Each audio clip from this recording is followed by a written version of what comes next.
We only have one sheriff's department in Harris County, but we are chock full of dozens of separate fire departments and ambulance services. They've grown from a ragtag group of volunteers protecting their neighbors back in the country to huge, sometimes secretive bureaucracies spending tens of millions of your tax dollars. Take Cypress Creek EMS.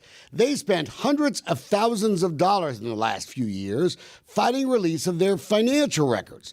They've been charged with a crime by the DA. They're under investigation by the FBI, the IRS. And here's some breaking news. Dolcefino Consulting has confirmed a new round of federal grand jury subpoenas have gone out in recent weeks in a widening investigation of possible fraud. But you wouldn't know there was a hint of trouble if you've been to a recent meeting of the ESD 11 safety commissioners elected to watchdog the CCEMS contract. Only about 4,000 out of 400,000 voters even bothered to cast a vote in the May election, an embarrassing 1%.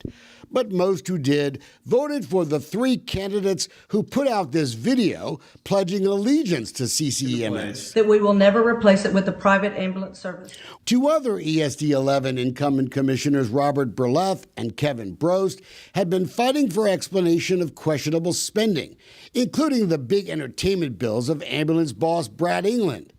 CCEMS was also being sued by a former medical billing company for alleged bid rigging.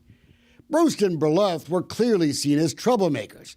They had to go. We now have documented evidence that employees of Cypress Creek EMS helped engineer the campaign against two of the ESD 11 commissioners who were raising the most questions, allegations of waste, possible fraud. Email shows CCEMS employees put together a dossier of possible dirty information on one of the candidates and provided material to three candidates that they wanted to spread to the media. In one email, CCEMS PR guy Norm Ewell prepared a Cliff Notes version of the dirt for candidates, writing folks may be, quote, too lazy to read it all. In another, the CCEMS IT guy boasts about deleting negative social media posts. Under federal law, a 501c3 charitable organization is directly prohibited from directly or indirectly participating in or intervening in any political campaign. It looks like CCEMS didn't just cross the line. Looks like they ripped the law to shreds. The emails also confirm an insurance broker helped engineer the ESD election results. He is a buddy of the CCEMS boss Brad England and the exclusive broker for the lucrative health insurance contract. Remember Karen Plummer? She got the most votes for re-election, despite records showing that ambulance money that could have been used to buy drugs were used to entertain her instead. Just a few weeks ago, Cypress Creek EMS boss Brad England sent the elected watchdog Miss Plummer an email. The message was simple. Miss ya. That's sweet.